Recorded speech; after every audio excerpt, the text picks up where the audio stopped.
Hello and welcome to the Salt City Gamescast. My name's Nick Nail. This is episode 155. Sitting across from me, Jared Ellum. Hi, what's going back. We're a week late. Mm-hmm. We're here. Yeah, lots of life stuff, Nick. Yeah. Fun times in hospitals. Mm-hmm. Thankfully, I am not ill, but a family member of mine has fallen ill. Quite literally fallen ill. And so it's been a lot. It's been a whole lot. And I got to be honest with you, it's been very difficult because there's just been a lot going on in video games over the last little bit. And I'm like, I have opinions on these things, but here I am in a hospital, not talking about games. So glad to be back. Yeah, we're back. We've got plenty to talk about. I made us, I think it's a tiki drink. There's tiki bitters in it. Is this a tiki drink? I mean, I'm not like the arbiter of what is and what is not a tiki drink, Nick. Okay, well, it's I thought you were because you loved them. I do love them. I absolutely do love them. I mean, in the summertime, they are fantastic. And this one is fantastic. It tastes like artificial like candy banana flavor, like a runt of some sort, something like that. I think it's quite nice. I think that's why my wife won't like it, that artificial flavor. But what happened here is actually pretty funny because I saw the recipe a couple weeks back. And I was like, that sounds fun. And then I knew what I needed. There was some ginger, simple syrup in there. And in my head, I was like, 99 bananas, that bottle that Jared brought me like last year, I think. And then there's whiskey. So I like accumulate everything. And then literally yesterday or the day before, I go to make it. And I'm like, fuck. Jared gave me 99 pineapples, not 99 bananas. So I was in a bad situation because I'm trying to finish the bottle of 99 pineapples you gave me. And I made it with the pineapple, and it's not good. I even asked Reddit.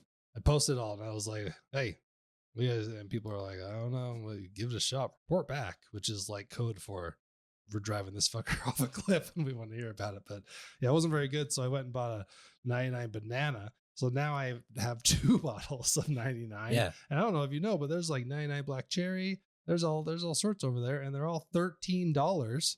Yep. Which is that's a bargain for some pretty potent shit. When I saw the price, I was just like, it's really fucking $13. Like, I guess that's why you buy it and put it in jungle juice and shit. Yeah. But, yeah. Makes sense. Thanks, Buffalo Trace. You're making a quality product over there, among other ones. But I do have a point of clarification here. Okay. So I think it was like last week, time has kind of blurred over the last little bit. But you text me, I think, prior to our recording last week that we didn't do. And you said, and this is the verbatim text, the Mai Tai recipe has improved, and I have a new tiki cocktail for the next show. And it uses the 100,000 bananas. And I said, what? 100,000 bananas? That's quite a few more than 99 bananas, Nick. I don't know. And you said, whatever, it's just the banana liqueur, lots of bananas. And so my question is, was that just like a Nick gaff, or were you trying to make a joke there? I knew there were a lot of bananas. 100,000 bananas. I mean, it's fine. I basically was like, I don't fucking remember what it's called. And then I got made fun of again because I'm pretty sure you made fun of me the first time when we were talking about the proof and the 99, and that's the whole deal. Yeah. And then my wife made fun of me literally like yesterday when I was looking at the bottle, and I was like, this stuff is strong. And she's like, the fuck do you think the 99's for? Yeah. And then I was like, I think I've already been made fun of for this. Yeah. Like, it's all in the name. So anyway, we're going to have a lot of tiki drinks because now we have banana and pineapple. And I tried to put the pineapple into a Mai Tai recipe, and it doesn't play. It's fine. But it makes the Mai Tai recipe worse. Like, it's still fine, but so yeah. And I do have I have a Mai Tai that doesn't use simple syrup. I was just tweaking it, so it's a little easier if you want to really get fucked up on them. You're getting they're not nearly as sweet. Yeah. I'm not sure. I need to have them side by side to see. I mean, maybe we'll do that on this podcast because there is a pretty big difference because it's a lot boozier. Okay. I up the booze and then ditch the sugar. Okay. Orgeat still has sugar, so it's not like there's still plenty Sure. of sweetness in there. But no, I'm in the mood. I haven't really been making a lot of new cocktails lately, and now it's like hot, and I'm just kind of like in the mood for whiskey sour adjacent things or Mhm. margarita adjacent things. I think that's where I'm going to go next.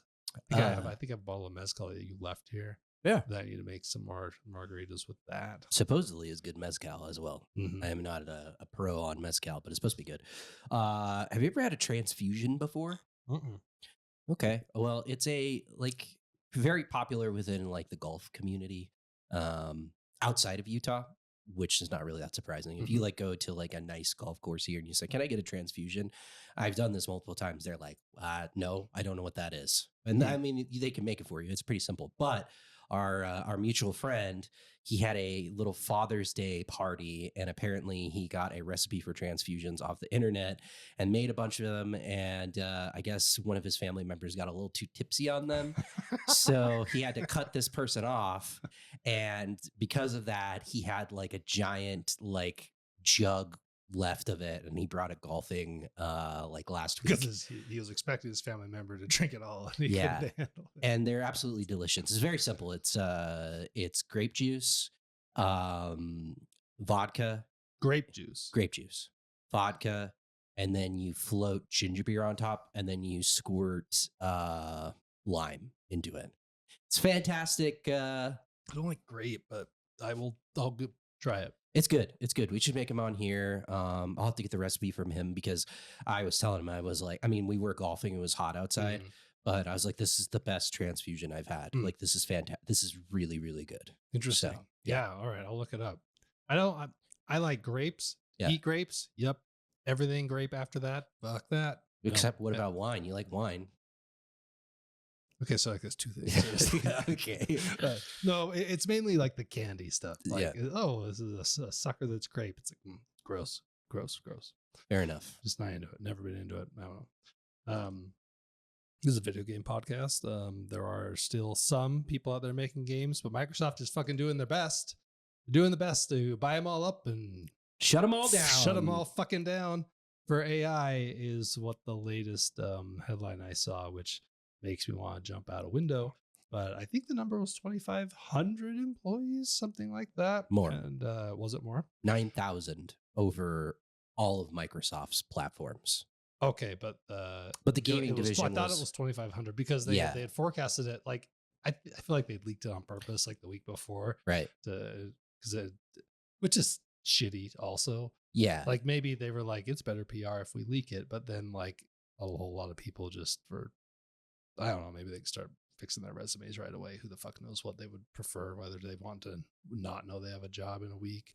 But either way, a lot of people were just waiting to see if they got terminated, and then a shitload of them got terminated in weird ways. And there's rumors that the layoffs were done by AI, which is just a cherry on a shit Sunday. Oh, fuck yeah. Yes, absolutely. Why not? Yeah.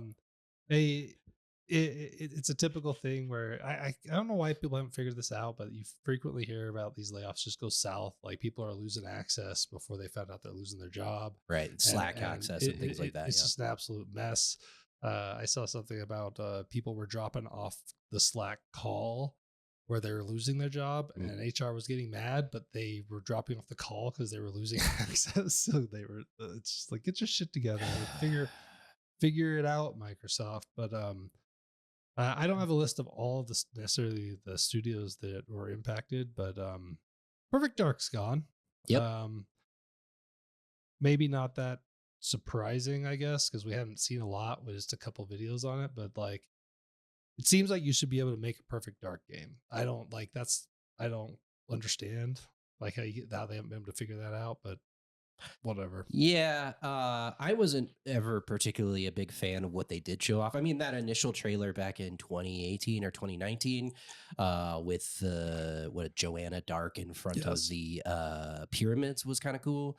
And that initially I was like, okay, but then that vertical slice they showed off last year did not do it for me. I don't think that it had enough Perfect Dark vibes, which is hard because it's such an old game.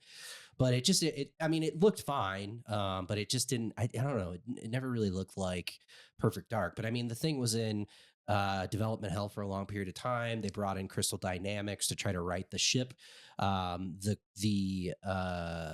The studio that Microsoft created initially was just incredibly dysfunctional. I mean, you can go look at like the list of people that were working when the project was still in development, before they axed it, and just the list of people that left prior to any of that really, uh, happening was just crazy, dude. So, like, I think the big thing more than anything else to talk about this is like clearly Microsoft does not know how to manage in development game projects. I mean, I think that's pretty clear. And people that have worked at Microsoft and the Xbox gaming division in the past are really kind of echoing those sentiments and saying like the current leadership, the people that are pulling the strings at the game division are not equipped to do this. And I think I mean, it's kind of obvious that that's the case now with all these cancellations, this second or third round of massive layoffs, and tons of studios shuttering because of it. It doesn't make any sense though. Like even to say like they don't know how to manage, like they have released pretty good games in the last 6 to 8 months. So like or are they just not giving these guys even a shot? Like they closed like like there's a guy a guy that at turn 10 says Forza's no more. Like fucking Yeah, they said that like what? they laid off a lot of people at turn 10, which to clarify, that's Forza Motorsport, not Forza Horizon. So Playground Sure. does Forza Horizon, which has been in the last little bit much more popular than Forza proper. So there that yeah, I It's still mean fucking crazy. it is crazy, but I think that I still think that that's pretty accurate description of what's going on with Matt Booty, Sarah Bond, and Phil Spencer. Just because, like, we're talking about Perfect Dark, right? Yep. Reportedly, it had been in development for quite a while, right? And you don't have anybody to come in there. I mean, I guess you could say, well, they brought in Crystal Dynamics to right the ship, so I guess that you could point to that, but like still, it just seems like there is serious problems going on behind the scenes. And until like, I don't know, the smoking gun reporting comes out, it's all speculation, but clearly there is a level of dysfunction at Microsoft Game Studios, and the whole group, in particular, when it comes to this kind of stuff, that I just don't know if you can say like, well, yeah, they ship games. Well, great. But like, how many games are in development that are never going to see the light of day? And the thing about it is they're reporting cancellations of games that had previously been announced or rumored. We don't know how many games that were in certain states of development that were canceled because of this, and they're not reporting on it because it was never revealed. They were right? never even far enough along. Yeah. So it's like incubation projects, things like that. We just don't know how much behind the scenes that they act. And I just like, I don't know how many times do these people get away with sending out boilerplate emails to people losing their jobs. Phil Spencer, I mean, horrible optics of him internally being like, this is the best we've ever done. We're doing great. We're killing it. We're going to lay off people. Like that's horrible. That is a horrible optics. You can't do that. You just look like a giant asshole. It's pretty wild how his reputation has changed. Yeah, because he when he deservedly so. When he took over from Matrick, and people were pretty high about him. He would go to E3, sit on the giant bomb couch, and really kind of talk about what he was trying to do over there, right? Yeah, and I think Game Pass is pretty much under, I believe that's all under his leadership, where people are like, hey, this is a pretty good thing. And now it's just completely flipped, where it's like, well, you got everyone in with Game Pass, and then you bought everybody, and then you closed half of them. Mm-hmm. And it's like you're a net negative. You damaged the industry with what you did here. It's like this is some terrible shit, and it all this would be better if you'd never done any of that shit. Right. Never bought any of these guys, because you're not acceptable stewards. You're just gonna, the second some fucking AI shows up, you're gonna try to move the money over there for fucking like Yeah, Spencer did an adequate job, or even a good job, of bridging the gap between the stuffy executive and the gamer bro, right? yeah, And I think that that resonated with a lot of people, myself included, when you compared him to some of his counterparts at other companies. or Matrick. Like Well, like sure, yeah, I yeah. can't get over it. All I just remember is the Xbox One, and it's like 1,000 times when they announced that fucking thing. Literally, But the reality is that there really isn't a lot of things that you can say positively about his leadership in the last little bit. The most concerning thing for me that's being reported widely is it's not even game. Like, it'd be one thing, like Perfect Dark's probably a good example where you're like, it was just a dysfunctional mess and people were leaving the studio and it never really felt right, and they were pushing us and they invested in us and it just never really panned out and they were canceled the game. But then when we're talking about this ZeniMax thing that people have been talking about recently, Project Kestrel, which supposedly it was Kestrel and then it switched to Blackbird was the code name because they liked Kestrel so much that people are reporting, I think Jason Schreier in particular was reporting that that was going to be the name of the game was Kestrel. And fucking Phil Spencer or Matt Booty said that Phil Spencer was so enamored with the experience. is that the one that you couldn't put the Yes, controller? he couldn't put the I thought control. it was Everwild. It No, was this. it was yes. Everwild was the rare game that Yes. also was in development hell for a long period of time, and no one really knew what it was. And that one seemed more in line with Perfect Dark in the ways that it just never really found its footing, and people didn't really understand what it was. It didn't have a clear vision. But this Kestrel thing, everyone that saw it, Schreier said that he saw a vertical slice of it and said that it was like incredibly compelling what he saw. And the executives at Microsoft were into it. Everybody that saw it at Microsoft was like, this thing has potential to be like a great live service game if they handle it the right way. And games like that can't find the light of day. Then you've got fucking Tango Gameworks last year that puts out one of the best first party experiences in a long period of time for Microsoft. Matt Booty comes out publicly and says, we need more games like this, you know? And then they fucking close Tango. I can't remember the name of that. It was that beat, right? Yeah. Yes. What the fuck? What is the name of it? But yeah, like that's the problem where it's like you've got things behind the scenes that are in development that are tracking very well. Hi-Fi Rush. Hi-Fi Rush, thank you. That are tracking really well internally. People are really into it and they're like, nah, we're going to cancel it. And then you also ship games that people fucking loved and you're like, nah, we're going to get rid of them too. It's just like, what the fuck are you doing? Like, this is, you know, like anybody that was like, don't worry, like with this big acquisition, Microsoft's going to do right. And we even talked about it. It's like potentially with like the investment of Microsoft, like the funds and resources they have, these studios that have proven to create great games are going to flourish under their leadership. And that's just not what the fuck's happening. They're closing studios that people love and really care about and just firing so many people. It's just fucking gross and sad. One of the Xbox executives, I believe it was on LinkedIn, which I wouldn't recommend people going on, but it's there. I check in every year. But he posted a thing. It's like, these layoffs are hard. And if you're, I think some really good ways to help you get through this mentally is through the use of AI.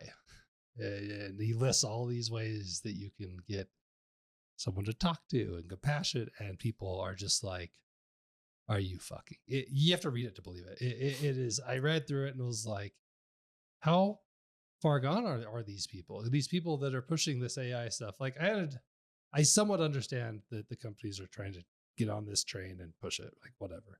I don't agree, but whatever. But like what they write, I was just like, what the fuck? You're gone. You're just like, not. I can't relate to any of the words out of your mouth. And most of the internet are just like, what the fuck's this guy talking about? Like what? I think we're at the point where, and unfortunately this is not going to happen, but we're at the point where the entire leadership at Microsoft Games needs to go. They got to go. Yeah, except I think the people at the top of Microsoft Make those decisions. I don't think they see a problem. No, they don't see a problem. I think they're just like things are a-okay.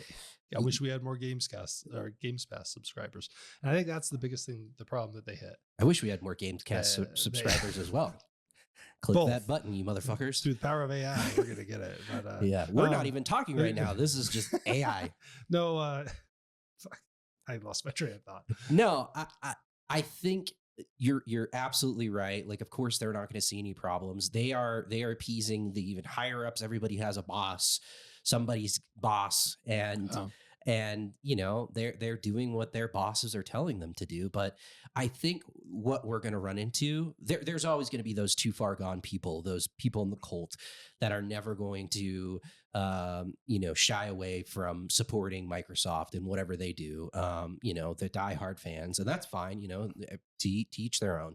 But I think that a lot of people are going to get to a point where they're going to be like, one, you're canceling tons of games that potentially could be good, new IPs, things that would resonate with your fans and people that play your games. And two, you've got people like myself where it's just like you are like inherently hurting this medium that I love and care about so much. So it's just like I don't have like warm and fuzzy feelings toward Microsoft in the choices that they're making. And so that surely at some point is going to come back to bite them in their ass. And that's my point. It's like, how many boneheaded mistakes do they have to make before it's like, we've got to make a fundamental change with the leadership at Microsoft? Well, they might not sell hardware, Jared. Yeah. I mean, I just don't know. Seems like they are. They gave up, they've given up selling hardware, and they don't seem all that interested in selling software either. I don't think that they have given up on it. I mean, Sarah Bond came out and said that they just struck a deal with AMD for proprietary rights to new processors and things like that for future hardware. So they changed the business model to not rely on hardware sales. That's true. That's true. They fundamentally changed how they operate over there to where they can release any box now. Mm-hmm. And I think, and I could be totally wrong, I just have a guess that when they do release a box, it's going to be quite expensive because they don't actually need everyone to get it. But who knows if that's even remotely true. But I don't know, man. Like it all seems bad, and it's I don't know that any of the other companies are great either. Like it all just seems like the entire medium is pretty problematic and going through it. And just to kind of, which is interesting because we were talking on the Discord a little bit about Giant Bomb had a user thing where everyone could go vote for their top 10 games or something for this century, so from 2000 on. And I was just kind of amazed because I was looking at like the top 30, and according to dumb shits on the internet, which we shouldn't trust, the top 30 games on the internet largely came out like that, the majority of them in the last like 10 years apparently.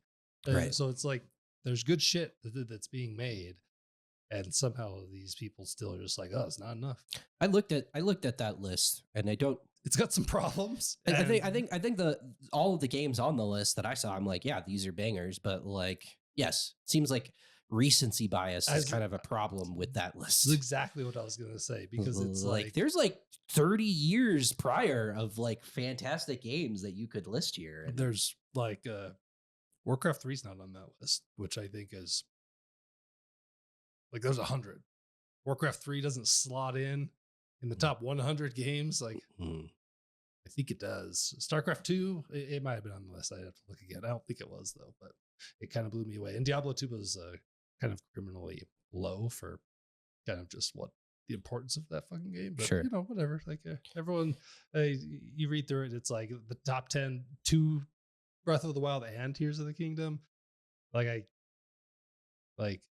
it belongs in the top 10 because of like what it did, but then it did twice. So it's like maybe one of them. Like, being Breath of the Wild being number one, I have issues with that.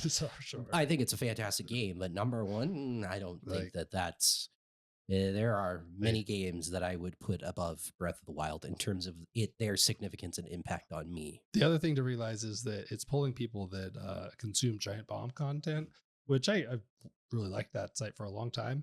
But a lot of the games that are really high are games that Giant Bomb got a lot of legwork out of and have done long videos of. Mhm. So some of them were not all that shocking. So it's just like, well, yeah, because it was fucking hilarious with what they did with some of these games. Sure. So anyway, we can move on from the shit. Maybe dig in and see if we've played any good games. It's been a little while, 3 weeks, so Hmm. which was kind of nice. Give me a little extra time to just crack through some endings. My thing died, Okay. but the first game was Death Stranding. Yeah, Death Stranding 2 is out in the wild. It's been out for about a week now. And I have put like 30 hours into it. I think I don't know if I'm even at 10. Okay. I'm in Australia. I've done maybe 4 things, Mhm. and I'm working my through it. Yeah. So anybody that has listened for a long period of time, you'll know that I was not the biggest fan of the first game. And I think that the first game had just initially, and I think this game, for the record, has the same problem, where it's just very cumbersome to do anything in the game. It's way better than the first one. You just like you have this movement with this package system where you're moving around the world and fucking Sam just trips on fucking everything. And I'm just like, Mhm. I understand that you got a lot of weight on your back. I get that. And it makes sense from that perspective. But I don't care that you're trying to be realistic with this. Like, I don't want to trip over my feet over and over and over again and have to like balance my weight. Like, I think that mechanic was not compelling in the first game. I don't think it's compelling here. I love the mechanic, but I do not. I think that the mechanic in 2025 is just kind of crazy when you understand people's like attention span and just like what they put up with and deal with. Mhm. When I do that shit, I'm just like, this shit's got to make people so mad. Yeah. But like because like you say, it is extremely cumbersome, and sometimes when you fall, they're very funny because sometimes you'll stumble, and maybe it's pretty realistic. I don't really carry walking around with huge crates on my back often, but you're like stumbling for a while, and you're like up, up, up, Yeah. and then he just eats shit. It's like cartoon It's- levels that's of right. stumbling before Or falling. even funnier is when you go in the river and you get Oh, fucked in the yeah. river and your packages are just everywhere. Yeah, your and they're all packages everywhere floating and you're down. like paddling on your It's- back. Yeah. it's really funny. It, it, and this was, I didn't get far enough in the first one. I maybe put 10 or 15 hours into the first one before I was like, I just can't. And then I went back to the like, uh, more robust version of it on PlayStation 5. And that was like, oh my God, dude, I can't do this. I didn't start a new game. I just started where I'd left off. And I I was forgot like, that he had like a director's cut or something. yeah, there was a re-release on PS5. Mm. And it just never clicked with me. And I really did not have a good time. And so, yeah, coming into this one, I initially was like, I don't even think I'm going to play this game. But I decided to play this game. And I actually, I mean, it's gotten very positive reviews. sure, Like, yeah, for the most part, there are some notable exceptions, but yeah, pretty universal acclaim for this thing. I think that what this game has done for me, at least it feels like a little bit more quicker, is give me reasons to deliver packages, right? Because the loop is you go, you get an order from somebody, you take the packages from point A to point B, and then there's like a star system that you get for each individual recipient of packages. And every single time you go up a star level, you get another piece of kit that further improves traversal, combat, stealth, vehicles. some are good shit. Like some are Some of them are absolutely very good. Some of them are just like, oh, I just Right. didn't realize I was going to get that from getting you to 2 stars. Yes. And so that at least my perception of it in the second one is a lot quicker to get into the good stuff. It definitely is. Yeah. There's no way. Like it's still that first mission's you're dealing with the bullshit, but pretty quickly they're like, here's guns. Here's a tricycle thing. Yeah, Eh, you get the skeletons that make walking with packages way and easier. those took a long time. I don't know when you get there's a better one. I have to go back to the first one. Eventually I got a skeleton in the first one where I was just like a superhero. Yeah. And I didn't even need a vehicle. You could just sprint into a village, get with the what you want, run out, jump over a fucking like canyon, and all Mhm. that shit's good. I haven't gotten that yet. I got like the 3 skeleton things. Yeah. I've got the final version of the first skeleton that you get, and it's pretty good. Like it makes traversal a lot more satisfying. Additionally, you get a larger vehicle right after the trike, or pretty shortly after you get the trike. I saw some things that some people, which I don't agree with the sentiment, because this is a sandbox that you get to go have fun in. Some people say that that kind of breaks the game a little bit in that you don't have to do everything you just complained about, Yeah, essentially, because you can use that and it really nullifies a lot of all of the which I'm frustrations. doing 90% of Yeah, the yeah, time. for sure. Because the thing that it's a big vehicle that you get, and you can load it fucking full of shit. And Great. then yeah, you still have to, it's fairly slow moving, it's not super fast. But you can equip it with different attachments that make its performance better, Mm. which is nice. But yeah, like there are certain elements that are impossible to traverse with it, and if you do, you're not going to have a good time. But by and large, what I'm doing in this game is loading up my vehicle, driving it from point to point, and generally having a lot more fun with this experience than the first one. I have been like Okay. like significantly more high on this experience so far. I mean, you're 30 hours in. Yeah. I do not believe this is a 100-hour game. I think some people are finishing at like 40 to 50 I take my without doing everything. yeah, I take my time and do everything. So as soon as I get to a settlement, I'll get the proper mission done, link up the settlement on the chiral network, and then I'll do everything Any optional. missions. Yeah. Yeah, I pretty much do the same thing. Yeah. It's it'd be weird not to, especially when you know that You're getting cool shit. if you move on, you're going to be missing certain things. Right. Like I need I need a suppressor for my sniper rifle because it's kind of useless right now. Right. It's a big fucking problem. Yeah. Which is something we should talk about. There's in the first Death Stranding, there was combat. Mhm. You had guns that don't kill people because you really don't want to kill people in this game. It's a whole thing. But guns with rubber bullets or whatever the fuck you want to call them. And then there were bosses in the first Death Stranding, and they were all pretty bad, just Mhm. across the board. It's my least favorite parts of the previous game, and I'm not that far. I don't know if I've hit 10 hours, but they are my least favorite parts of this game too. The one boss I've fought sucks. The BTs I've fought, they suck. The guns Mhm. I've shot the at the people when I have to go clear a little thing, that sucks. It's not fun. It's not a good loop. If I want to do gunplay, like Metal Gear Solid 5 exists.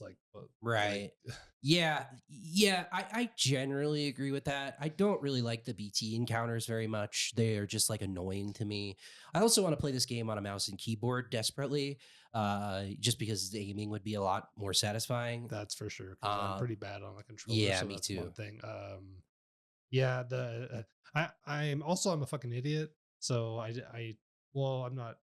I had a baby, so I was dealing with a baby who was awake and not awake, and maybe didn't read everything for a mission, an early mission where they were like, "Hey, you're gonna go fight some BTs," and I'm like, "I've played the Death Stranding before. Like, skip, baby's good, whatever." And they give you two things. They give you blood grenades, and I didn't remember exactly what they were good for, but I had an idea. And then they gave you a prototype bullets or something that will work against the BT. And in my head, I'm like, these motherfuckers have given me two ways to finish the mission. And I hit my head against this for a while as I was shooting bullets into BTs, but I was using normal bullets. The prototype bullets were part of the mission, had to be delivered somewhere, and the mission required you to throw a grenade. And I feel like a little bit of an idiot, but I for sure lost 15 minutes, 20 minutes of my life just being like, I missed something and I don't know what I'm supposed to be fucking doing here. And I'm just standing under my dumb shade and all the BTs are around it. Like, it's going to run out. I'm going to get you, Yeah. fucker. Like, Yeah, going back to the bosses for a second, I Yeah. thought three or four bosses so far. None of them have been particularly compelling. Do they all put you in the mud? The fucking tar? In tar, yeah, all of them that I fought are in tar so far. It's terror. It sucks. It's so. Yeah, It's just it's not fun to play in that environment, and I don't Ye- understand it yeah. because, and I really don't understand it when you're just like, do you know who made it? It's like, no, who made this game? Hideo Kojima. And it's like, oh, okay. There's gonna be bosses in this game. It's like, oh, really? Well, he's made some super fucking interesting bosses in his life, so this should be pretty good. And so far, it's just like, what? Why? What? Anyway. Yeah, I don't know. I have heard that there are some truly fucking insane sequences with bosses in this game. I've heard the end of like 4 hours is absolutely insane, and people are like, only Kojima can do this. I haven't seen anything that I've really been like, I haven't seen this in another game before. But yes, I will say that at least again, my memory of the first game in comparison to this one is far more diverse in terms of like what you're doing. Like in the first one, it was like, take this package here, or and take this package here, or you're going to move this dead body to this place, which is basically a package. And how about more packages? How about packages? You want to deliver more packages? And it was just like, give me something fucking else to do. And in this one, there is like early on much more diverse. There are combat sequences or scenarios that they throw you into. Obviously, you're still delivering things. There's like a really strong emphasis on emergent elements within the environment. There's some earthquakes and there's some flooding. Yeah, there's also forest fires that I've ran into, which are really cool. Like the fires are fucking insane. They will crop out of nowhere. And when you get stuck in the middle of a fire in the bush in Australia, you're like, what do I do? I'm surrounded by fire. I've read some threads on Reddit in the Death Stranding group that some people are complaining that they don't do enough with those emergent. That they don't like the earthquake one can like drastically alter your path that you're trying to get somewhere, and they're like, man, that stuff just isn't relevant enough throughout the entire game. I haven't even ran into a flash flood. I get warnings all the time, and it will be like on the mini map or whatever. It'll be like, this bridge was destroyed by a flash flood. And then I go and look at my map, and I'm like fucking 30 miles away from it. It was on the other side of the map. Like, I don't need this information. I don't care. So yeah, like I would generally agree with that, but I think it's cool. Like for sure, the idea of it's cool. The earthquakes are probably the most common situation that happens, and there are some like visual things that happen with the earthquakes that are really cool. Like if you're near tar, when an earthquake hits, then the tar will like erupt basically in the air, which is very cool. It's pretty cool. But yeah, like some stuff like that is interesting, but I just think generally speaking, they do a much better job of giving you like diverse things to do. Like today, before I came over, I did a mission where I had to capture a kangaroo, and there's no wildlife in this game. There's just there is wildlife. Yes, just wait. You get further in, and there's like a whole push for people on the continent to preserve what little wildlife is around, and so yes, that's fun. And then you get like the ability after you do this mission to forever now, whenever you encounter an animal, to capture it and take it back to this wildlife sanctuary, which serves as basically like a petting zoo where you just like, I just caught a koala and now it lives at this sanctuary and you can go and check it out. That's pretty funny. Yeah. So it's cool from that perspective. I've had a lot more fun with this. And then like the community, mechanics that were in the first one are here as well. You start out with this fairly desolate environment, and over time, collectively, all of the players, this is very much a single player game, but you are working together with everybody that's playing the game to rebuild infrastructure. Yeah. And it's cool, man. Like it was cool in the first game. Like it is a fantastically creative and interesting idea. And it's still fantastically creative and interesting here as well. It's still a unique idea because no one does this. So this is the second time we've seen it. It is very funny. And I think there's an argument to be made for some people to say, I want to play this game with that off. Yeah. I would never do that. I want to play in the sandbox with all the stupid shit. Mhm. But it's pretty amusing when you're like struggling and you get to like the second little town, we'll call them towns in Australia. And it's like, oh yeah, and you gotta go to the over here and get the mine back up because you need to help us rebuild the road. And you're like, yeah, roads are fucking cool. And you go get the mine up, and then at that point it kind of like links you up with the online world, and you're just like, motherfucker, I don't need to help you build a road. There are freeways going every direction. Yeah, but There are roads leading yeah. to everything, and and I didn't build them, and they're all here, and they're great, and they make it so I can do some of these side deliveries extraordinarily fast, and I definitely found that really funny. But it's just like the disconnect between talking in the game, where they're just like, so you're gonna figure out it takes a lot of materials to make a road, and it's like, there's the road, I can see it. Yeah, so you're right, but there's also like there's a lot of like witchcraft behind the scenes. And I was thinking about this last night. I was like, this has got to be just such a like from a project management What to perspective, bring in, what to leave out, like how they navigate that. how they're turning on switches behind the scenes because certain players are going to be further in the experience Yep. than players earlier on, and infrastructure things that you have not unlocked are not going to show up on the map. And then additionally, while in my instance, which I assume is the same one as yours, Mm, there are some roads that are developed for sure, but the vast majority of roads in my game are not developed, so I'm actively helping build roads, which is very satisfying. sure. Where like the area I'm in now, there's like these little nodes that you go to that you drop off materials into the node. Once you have the right amount, then this thing prints a road for you. I'm interested to see if it's because of where you're at, or if it's because of where you're at where the game came out a week ago, Yeah, or if there's any difference. yeah. Because like if I wanted to build a road, where would I build it? I don't need to build a road. There already Well, is a road. well, yeah, but you're pretty early Yeah, on. yeah, for sure. It's a huge map. It's massive. And the area that I'm in, which is pretty close to the animal sanctuary that I just described to you, Yeah. there is a section of road that like every node has not been developed. And we're all kind of working slowly. I'm sure when I get home, a lot Sure. of them will be done. But I think that that's really cool. And goddamn, that has got to be so fucking hard just from a Well, development perspective to make that work. because how do you? I just don't know how they bring in and don't let people just ruin, because you can build stuff in a lot of different places, right? Yeah. So like, and it's like you don't ever, at least in Death Stranding, the first game, I never walked up to a river and saw 9 bridges, right?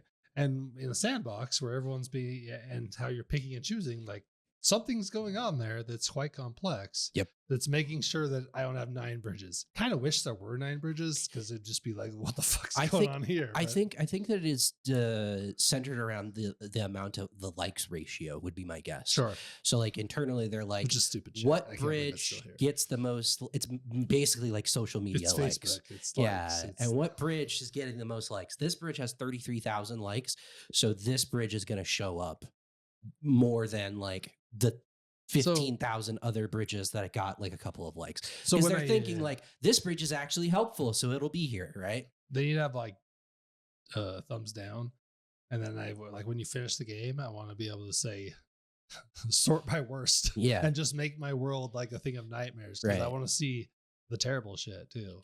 Yeah, it's like it's like they took Kojima took the ideas, the framework of what Miyazaki did in like the Soul series with like helpful hints and things like that you put on the ground Yeah, and just kind of ran with it and made it crazy, just fucking nuts in yeah. terms of it just really is satisfying where you feel like this is truly a single player experience, but you have these collective efforts in the world to rebuild the infrastructure on the continent, and it is very satisfying. I found myself far more, I don't know if it's because I'm older and different person than I was when the first game came out, but I've just been far more engaged with this experience over the first one. That's interesting, and obviously I need to play a little more. But Yeah. I mean, immediately, I really liked the first one. I finished it immediately. The loop here, I was like, oh, it's back.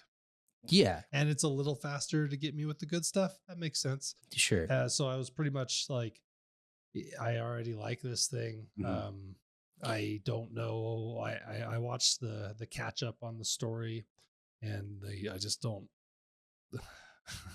I don't I I don't get it, but whatever. Like I don't get like that. They're why doesn't Norman Reedus talk more? Like what a lot of shit happens just in Yeah, he doesn't talk very the much. limited that I've played, and like some serious things happen that he should be like, ah, fuck, and instead he's just like, um, and you're just like, you left your kid with this chick, the kid's gone, and you're just like, I gotta take a shower. You're just Yeah. like fucking drink some Monster. Like what? The Monster's what gone. They lost it. They lost the sponsorship. Yeah, But yeah.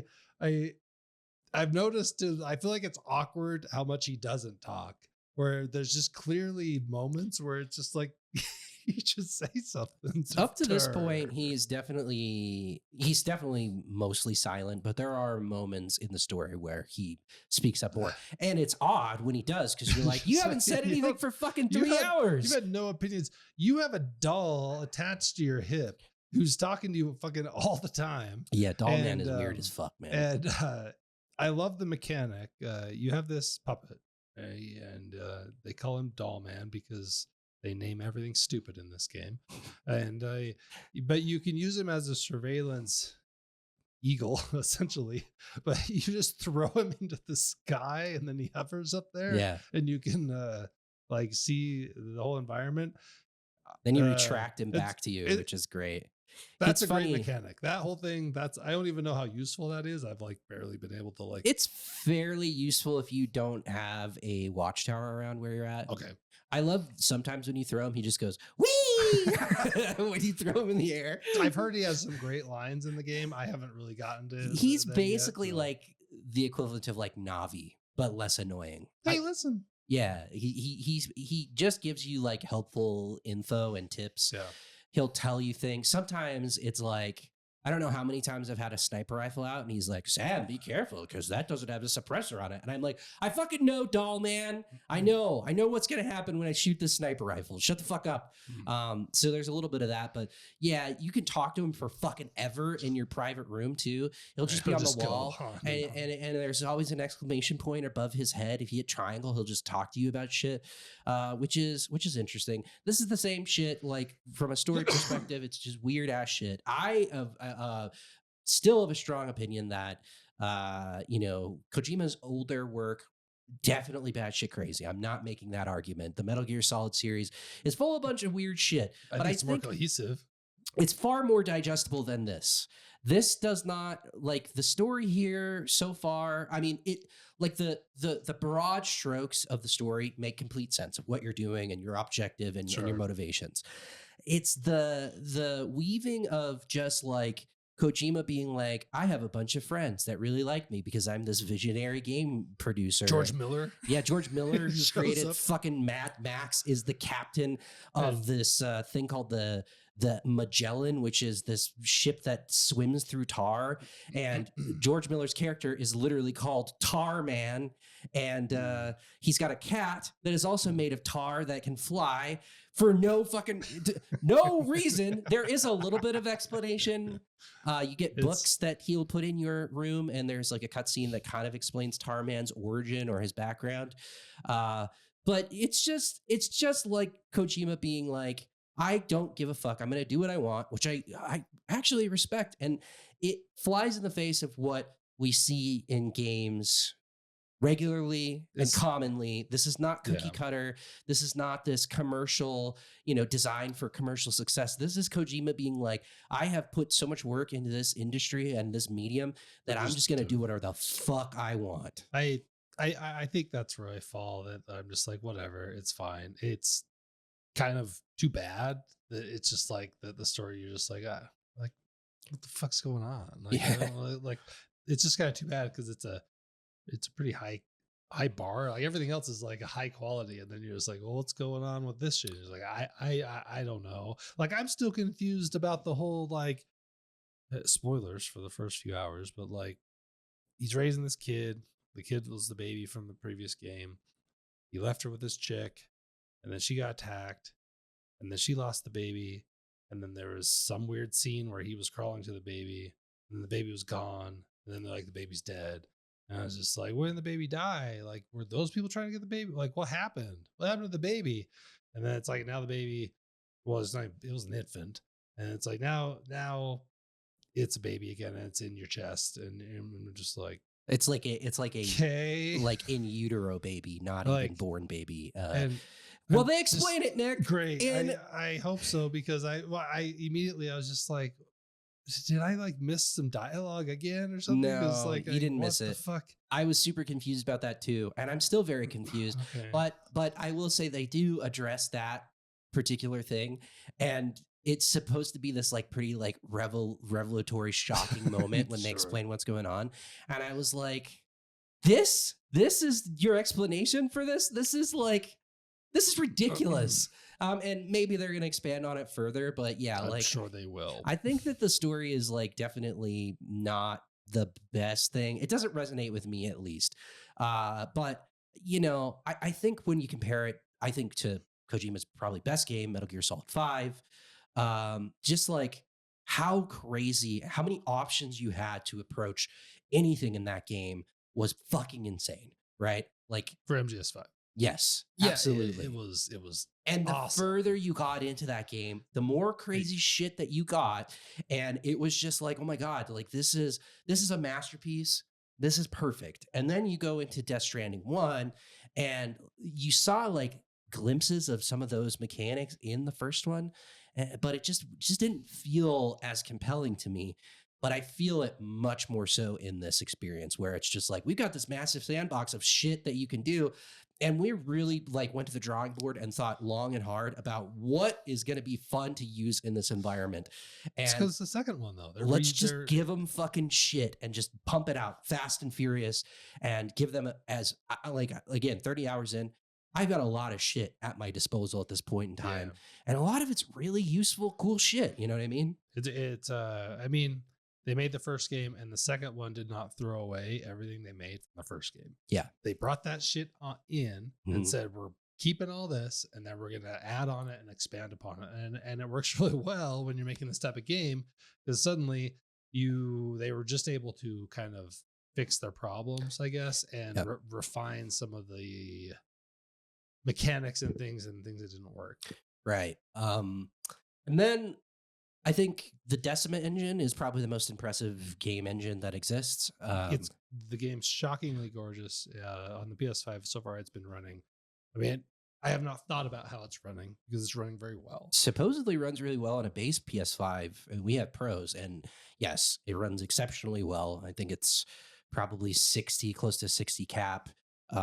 Constantly. It looks, I mean, just what they can do with this, particularly environmental design with the Decima engine, is just so next level, dude. Like, it's crazy. It is. I'll say this is not, Death Stranding does not test a ton of moving parts on screen. That's not really what Death Stranding does, right? Like, that's true. Like they have an incredible open world, and then generally you don't have a lot of things where it's like, I'm playing Xenoblade. You go into town and it dips to there's like dinosaurs everywhere. That's like, not this. And the FPS drops like the first Death Stranding, and this one, it just doesn't have those sorts of moments where you're just like, oh, that's gonna be tough on the frames per second. It's not that type of game. Yeah, it just isn't. Like, that's you true. don't see fucking people, you see holograms. Yeah, it's by design as well, where it's like, this is like an apocalyptic, desolate environment. It works really well. And then on the plus side, you get to play a game where you're just like, oh, the fuck, they do it. It's gorgeous. It's fun, dude. The intro scene in this game is Sam on a ridge, and then this haunting fucking music from a artist called the Wood Kid starts playing, and you're just going down this ridge back to your hideout, and like goosebumps, dude. Like, it's super effective. The music is really effective, and it just looks, I was like blown away by how impressive this thing is. I saw comparisons between the first game and this game in terms of like the facial animations and things like this. They've improved that significantly. There are a lot of side-by-sides of Sam in the first game and this, and it looks like Norman Reedus, but now it's like, it's just Norman Reedus is here. You know, This fucking fly is pissing me there's off. one gnat. Well, I got one gnat. Maybe you got him finally. I don't know why nothing happens in here anymore. There's not even a bakery in operation. I don't understand what's sustaining you, gnat. There's nothing in this place. I just killed one. Um, what I was gonna say is, early in the game, I don't understand why you get to Australia and they're just like, "Hey, you want to talk to this weird little, not puppet, but a weird little mannequin thing?" And it's like, "Oh, it's weird." It's like, "Hey, do you want us to make it sound like one of your old buddies?" And you're like, "Okay."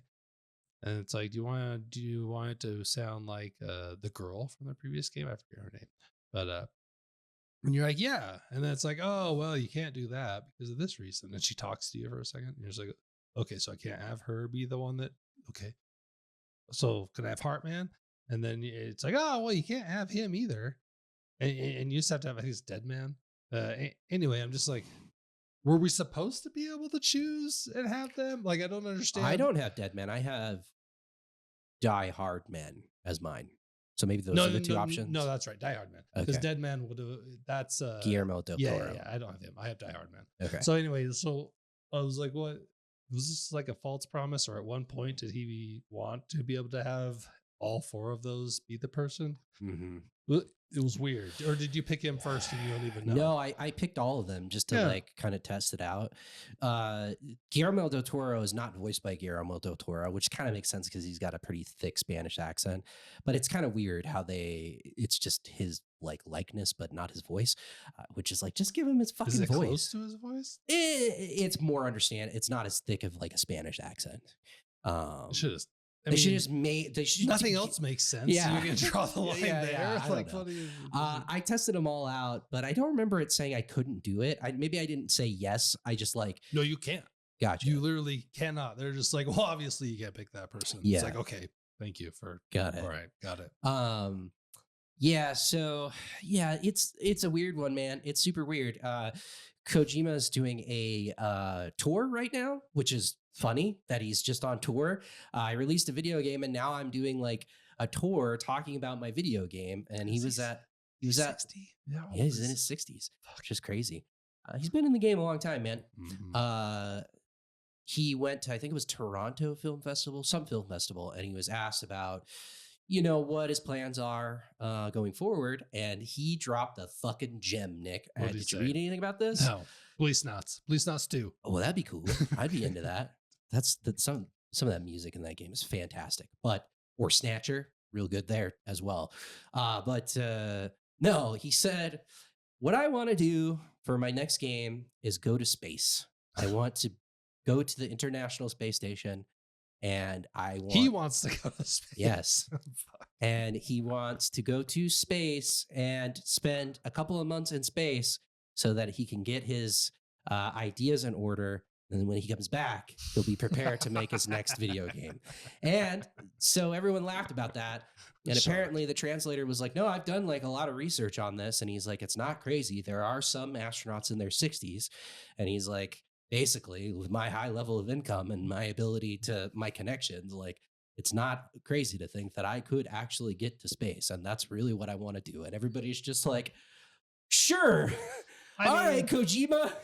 I mean, if he started a Kickstarter, that Kickstarter, get Kojima to space. That Kickstarter would break all Kickstarter records. Dude, he doesn't need Kickstarter is the thing. He's rich as fuck. Yeah, but the stretch goals would be like zero gravity outside the ship in space. Like, he's good stuff. Like, yeah, no, he is a true gem for gaming, and you can say what you will about him, but that guy has done so much for video games as a whole. And so, you know what I mean? Like, do what the fuck you want. And even if he makes something that's terrible or bad, or that you don't like resonate with, like with the first one, it still is just like, well, he went out and he did a Kojima thing. Yeah. And there's kind of a lot of respect for just that. For sure, man. And so we'll just kind of have to see. Obviously, he's got that thing that, well, we'll see if Xbox doesn't OD with Xbox. I read an article today that's like, we really don't think Microsoft wants to have their hands dirty with canceling a Kojima game. But who knows? There's also a lot of rumors that he's like kind of backseating that thing, and it's the his secondhand man that's got the long hair that's always next to him in all of his pictures with like Timothy Chalamet and things like that. When he's got one of the coolest fucking lobbies for any game studio ever. Whenever you see pictures of his lobby, you're like, is this a bunker? Like, no, it's just a building in Tokyo, but it's fucking sweet. Does he have kids?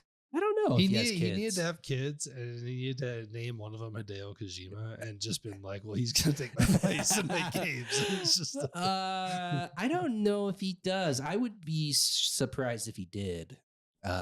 He just seems like that type of guy. Sure. But man, what a thing. And I'm having a good time with it. I intend to keep on plugging along. I am hooked on this loop, and I just really like, because I remember you talking about it and you're like, I have a fucking zip line that takes me from one side of the map to the other, and it's crazy. And I'm like, I want that. I want to see like how crazy this infrastructure of the world that we're collectively building gets. It's very cool.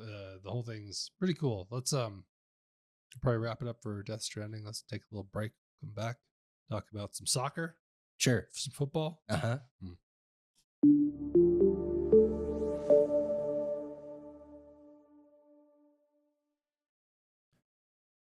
All right, we're back. My sewer line overflowed. Yeah. Was there poo in the streets? No. Was there poo in your house? It did come from below, but for whatever reason, it was not visibly a big problem. Well, that's half the battle, though, because if you smell it, that's... No, it was... Did you smell it? There was a clog. No. Okay. There was a clog, and it came up, and obviously, certainly not how you draw it up. It's not ideal, but we went through it and turned off all the water or whatever, got it cleaned up, burned my skin with fire, and because I was one that I cleaned this. I see. It happened late at night. Did you pull the ultimate dad joke and tell your wife shitter's full? No, I did not. I didn't make fucking mistake there, Nick. Didn't make any jokes, but anyway, we got it cleaned up, and then I was like,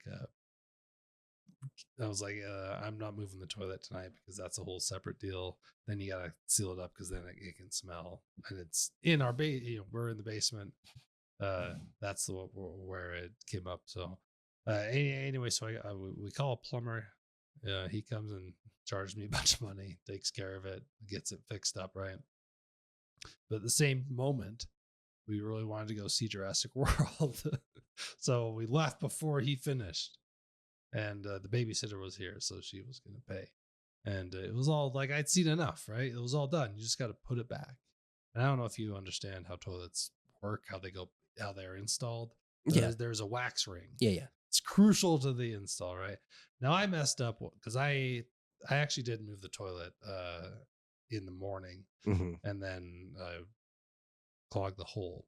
But I moved it, and there was wax on the underside of the toilet. I moved it once, moved it over, but presumably got onto the concrete floor where I set the toilet. Well, what then happened is that we came home to a wax problem. He had put the toilet back and got wax everywhere, all over the floor. Presumably wax that's maybe been in contact with Lord knows what. But anyway, Lord knows what shit, Nick. Wax that's been in contact with shit. Lord knows. Okay. that's all right. Anyway, just spoilers. You can't just wipe it up. It doesn't come up. It just spreads around. It kind of makes sense. It just doesn't clean up. Okay. And so it was a fucking nightmare. And I spent over an hour just trying to scrape it. Yeah. And then manually get it up because I hadn't done enough research. It was late. Big fucking nightmare.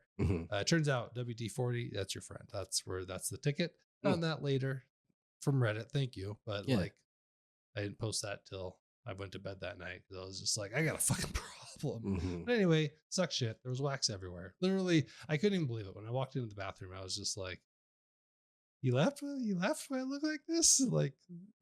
There's wax on the top of the toilet. Everywhere had this wax ring on it. He clearly had gotten himself into a situation, stepped on it. Who the fuck knows? But anyways, was furious, and I spent a bunch of money because nothing is cheap. Mhm. And now I guess it's great. I don't fucking. But Good. I don't know. Anyway, How's Jurassic? that's it. Whatever. They all suck, but they're good. Like it's fine. Like Yeah. This one got like exceptionally bad reviews. The acting's terrible. Mm-hmm.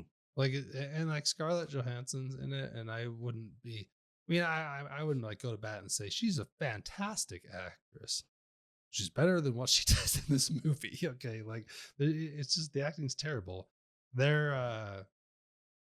don't go to a city. That's a positive. Okay. Because the movies all suck when they're like, we're in New York, and raptors really aren't a big thing in it.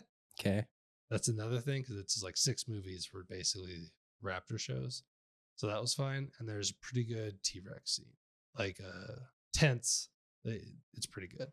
But then basically the movie's all about that they made a bunch of mutants. So if you're a dinosaur fan, you're kind of just going to a horror movie. Mm-hmm. And it's just these, well, what if it kind of looks like a huge alien with arms now? So like a T-Rex with arms.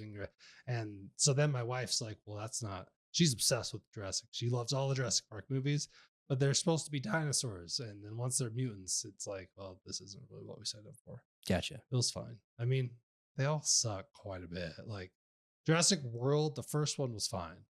Like that, the first one with Chris Pratt. Mm-hmm.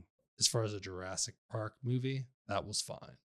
And then the 2 sequels were like pretty terrible. Mm-hmm. So I don't know. In the lore of Jurassic Parks, I don't know what they're doing over there. They'll probably just milking it for everything it's worth is what they're doing. And we'll go see them because every time they make them, we'll just be like, sure, why the fuck not? Mm-hmm. Let's just do it. Fair enough. So there was like no one at the movie theater. So I think movies are just kind of dying. So that's kind of a bummer a little bit. But yeah, like Jurassic World just came out and it was an empty theater. Mm-hmm. We went the day after it came out. Mm. Seems bad, right? Sure. Like, so yeah, don't run out and see it. Don't. I was not gonna. Just don't do it. I honestly those tickets. I haven't seen any of like the newer ones. I haven't seen any of the Chris Pratt ones. None of them. I haven't seen them. Well, the first one was fine. Yeah, I stopped in the way back, which some of those were really bad too. I really only liked the first one. Although those ones are bad too. Vince Vaughn showed up in a sequel, and then the third one. Yes, there was a dude who was really good at like hang gliders, and they were like fighting pterodactyls. That one was also bad. The first one is not bad. The first movie, Jurassic Park, I think is a good movie. Yeah, the first movie is good. Yes, and there's only 2 books. Both books are perfectly fine to read. Mm-hmm. You know what's bullshit? We're on the 7th movie. There are 2 books. Yeah. And when this movie finishes, it shows credits and it says, based on characters from a work of Michael Crichton. I was just like, I feel like that ship sailed like 20 years ago. Like, you gonna write about Scarlett Johansson? Like, what are we fair about here? But that first one was pretty groundbreaking, though, at the time. Well, the CGI in it was great. It wasn't CGI. It was that they built the dinosaurs. The whole deal is like, that's what made the first ones incredible. This one's all CGI. There's no built dinosaurs. And that's where it's like, well, that's a huge bummer, because the first one, the dinosaurs, I'm sure they use CGI, but like, they definitely a lot of those existed. Like, sure. Those scenes that they built those fucking things. Yeah. It was awesome. I was gonna say, they didn't build a T-Rex that chased a fucking Ford Explorer through the jungle. Yeah, they did 2, and he looked in the mirror, and the other guy was recording in the mirror. Yes, that season. Yes, that scene that you're talking about, where he looks in the mirror, is absolutely like an animatronic or a puppet. I'm saying when fucking Jeff Goldblum is in the back and he's chasing them, that is not a puppet that they built. Could be. It's not, but okay. We don't know. We're just going to agree to disagree. I don't know. We should have a movie podcast. Maybe we should argue about terrible movies. I don't know. I took a film course in one of my 4 semesters in college. Okay. I'm kind of an expert. Did you ace it? Yeah. Fuck yeah. Okay. It was like fucking 3-hour long class, and I would just get high as fuck before and then watch movies. And just watch movies. It was pretty good. It was actually really good. I enjoyed it quite a bit. Yeah, that sounds pretty good. Yeah. Actually. Absolutely. I believe all what I'm about to say is accurate. The guys that made Sifu made a soccer game. Yeah, that's And accurate. as someone who played Sifu, it didn't grab me. I don't think it grabbed you. Nope. Doesn't it kind of makes sense? Like I played one, just understanding that game, and they're like, we're gonna play a soccer game that's kind of have some high level ways to interact and just move the ball around. You're like, okay, somewhat interested. Mm-hmm. And I've been playing it. I've been playing it quite a bit. I don't know where you fall on it. I have no idea, but I do not hate the game in a way that I enjoyed playing Rocket League, and that when I sit down and play this game, it's fun. Question mark. Uh, there's some big problems just in the multiplayer aspect. Is the way this works is that you control one guy. You're living the dream. You're living the dream of when I first started thinking about video games on a bigger scale in the early 2000s, and I was like, FIFA will be amazing when we all just get to control one guy. Like in my head, I was always like, this would be so cool. Like we'll get video games there, and someone will play a position. Someone will play a position. Mm-hmm. We just need to emphasize that, and it could be really cool. The problem is that you are playing with random people, and I did a lot of 3v3 to start, and that's okay. It's still pretty bad because everyone wants to be messy, and this game, I feel like it pretty effectively punishes you if you want to be messy. Like you would have to be really fucking good to. If you think you're gonna go through three guys, like no, you're fucking not. You're probably just gonna get taken out pretty effectively, and you're gonna look like an idiot because you didn't pass to the person that was open, and that happens a lot, and it's extremely frustrating as you play through this game. Where have you played? Where have I played? How much have you played? I haven't played.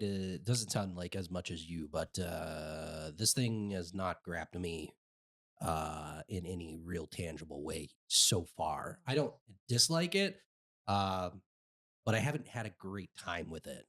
And you know, I think we need to play yeah, with Angel from the Discord. sure. A 3v3 match, and I think we could. I think we could have fun. Yeah, no, I don't think that this is bad necessarily. Like, I think the framework is there, but if I compare it to Rocket League, I'd just rather play Rocket League. And there's a lot of similarities between Rocket League and this. Sure. What do you mean? Sure. Like, this game's soccer. Yeah. Rocket League is It's copying car soccer. soccer. Yeah, it's but the thing that I think is more compelling about Rocket League is the speed at which the game plays, and also kind of the verticality of the gameplay that is not present here. So when you are saying we're going to have a inherently slower experience that plays more or less like Rocket League, but just slower and less dynamic in a lot of ways, it's a hard sell for me. But it's soccer, which is like not a hard sell for you. Like I love soccer, it but is that doesn't. soccer. Yeah, you can make a soccer game. That doesn't mean that I immediately like it. Like you gotta put in the work to make a good soccer game for me to be like, yes, I'm into this. Okay, I get it, but like you've played FIFA, I believe you've enjoyed FIFA. Yeah, big fan. I don't think that this is inherently more boring than FIFA. Like this is, if anything, this is more exciting than any FIFA game out there. No, not even remotely close to the experience that I personally have with FIFA. I think FIFA's more dynamic. There's more options available to you. I think that you control every player. You do. So you're always playing. Correct. And also, I think this is a fundamentally watered down experience when you compare it to FIFA because of the player or the game size. There's 3v3, 4v4, and 5v5, right? And the game pretty explicitly tells you, like, if you're trying to like get better, play with less people. I just feel like any of the modes outside of the 5v5 is not particularly compelling. I just think that there is far more redundancy in those smaller game types where, especially 3v3, where it's just like you got two attackers and you've got a goalie, right? Yep. And the goalie can turn into a sweeper or an attacker, I guess, if you're playing with someone that's just like, YOLO, I'm going to fucking take the ball all the way down the That field. happens. Oh, 100%. That's what I'm saying. That's why I said it. I just don't, I have not, it has not grabbed me yet. I'll say that. I'm not saying that it won't grab me, because this is, to their credit, it is a pretty deep game in terms of all of the things that you can do on the ball, off the ball, etc. So they put in the work in terms of like things that you would expect from a soccer game. But what I find satisfying about FIFA is playing it like a real game of soccer, where you can be very strategic, you can be very defensive, and really work the ball around. And that's how I like to play FIFA. I like to play Barcelona style ball, where I'm not just going after you, down your throat. I'm going to work the ball around the pitch to get into a position where I broke your defense down to get into scoring opportunities. Where this is more like a street style experience, where it's like, let's everybody be as flashy as fucking possible and do all these like Rabonas and fucking dribbles and step overs and shit like that, and try to finish on our own. And like that boils down to like who you're playing with, like you said. But because those get punished. So sure, like all of those are not successful as you start to work into ranked, which I've only I've gone through placements and played a few matches in ranked. And you're not wrong in that I think this is a tough game to play with randoms. Yeah. And I started at just 3v3 and it was fine. And I had some success. And then in 5v5, the passing is obviously an issue because people I'm not in the right category or the rank, I guess, because everyone's just like, yeah, we're not going to pass. And he's like, awesome, you should pass, because that's like how the game works, and we can absolutely murder them if you will just pass the fucking ball. You're like a 3-on-1 or whatever, and that's super frustrating. So what I did, and I've been having a lot of enjoyment out of, is I'm playing goalie. And no matter where it spawns me, because it's random, like you don't get to pick, but it'll put me as a defender, we'll kick off, and I will run at the goalie, and the goalie's going to be like, I know what this guy is all about, and he will leave the box, and then I turn into